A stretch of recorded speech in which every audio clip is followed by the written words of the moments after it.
I'll be showing you how to completely lock your differentials. Well, not completely, but it will help definitely lock them so you'll have more torque and more traction off-road. And we'll be doing it with some silicone earplugs.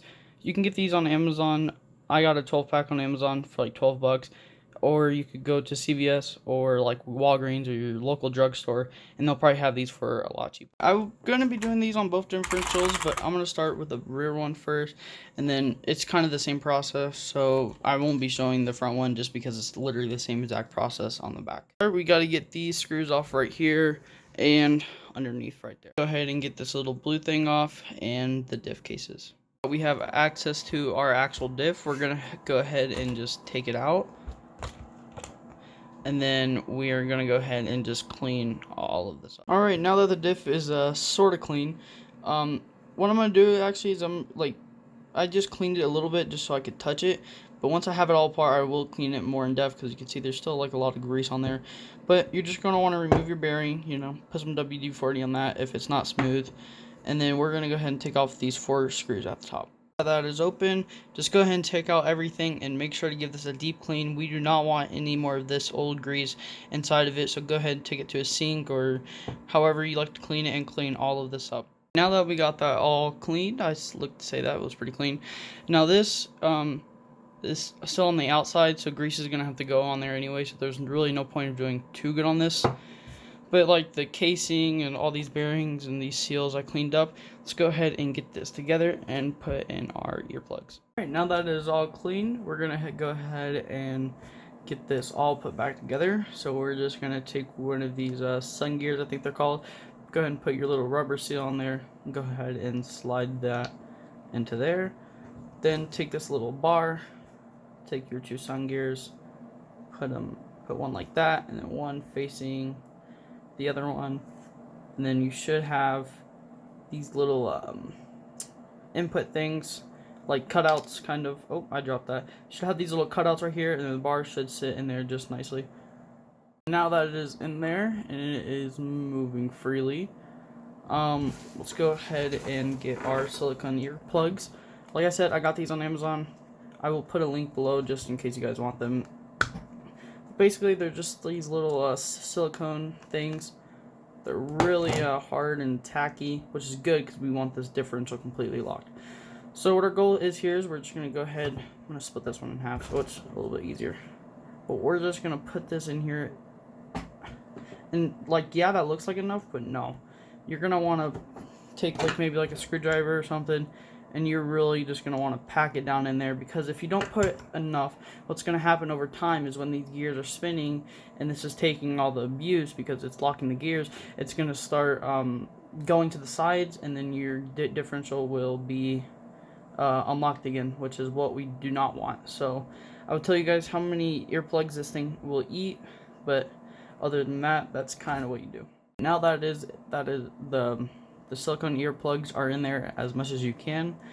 Let's go ahead and get the other sun gear or output gear, really whatever you want to call it. Take the other seal, put it on there. Take your ring gear, put that on there. And then this is going to be hard because this is so hard. It's going to be hard to get this gear in, but just try your best. Oh, actually, you do need to put this this seal on here so no water or snow or really whatever mud, dirt does not get in these. Let's go ahead and put this back on. Alright, now it's done. I used to be able to move this with my hands. Ugh, now I cannot. So now I know that I did it right, which is good. And just show you like how like I need tools to oh yeah, that's tight. And it only took one earplug, and I had to take out this access to actually fit the top gear on. But yeah, like for only it taking not even one, you still have all these for, you know, like when this gets old or you just want to replace it, you'll still have these. Just go ahead and get this back in. Alright, and here's an after. Well, your guys' diff probably, like if you have it stock, when you move this tire, this tire over here probably goes the other way, how a differential would work, but after modification, look, it all just spins one way. So like before, let's say this tire was on the ground and this tire up here was on the air, like inside of the air, not inside of the air, like, you know, up in the air, sorry, it would put no power to this one because of how much, like how weak the differential grease was. And then so it would put all the power, most of the power into this wheel, and then it would usually just balloon up and then explode, and then you would still be stuck.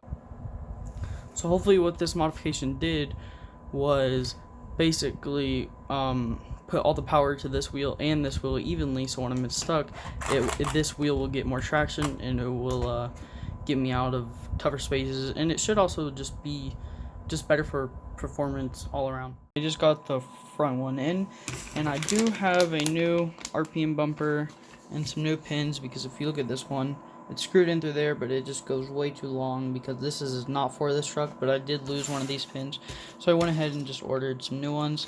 So let's go ahead and get one of these on, and then after we'll put on this new bumper. That is in there, none of that screw sticking out again. Let's go ahead and get this RPM bumper. Here's the part number if anybody wants it. Black front bumper and skid plate /4x4. You get in the package, you get some stickers, new screws.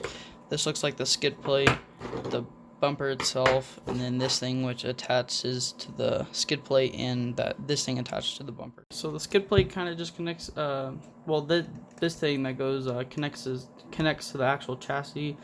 This thing just goes on the skid plate, and then you're going to use 4 of these screws right here with the flat tip, and then just connect all these, and then this will connect to the bumper. After all that is installed, you're going to take these screws, which are smaller and shorter, and then you're going to find these holes on the bumper, attach it to this, and then put these screws through there. Beautiful brand new RPM bumper that will most likely be destroyed after one run, but you know what, it's all good. And then they actually included 3 new screws, which is good because my other screws were starting to look like this, starting to just get really bad. So I'm glad that they included new screws that go onto the chassis right here. So this just goes on there, and then these 3 screws go there. Boom, the slash is done. This bumper actually looks really good. Hopefully it will fit my new body. And if you guys are wondering why there's no tire over here, because I actually snapped the axle over here, so I'm still waiting for that. But once that comes in, I will have bashing videos as soon as possible. Thanks for watching.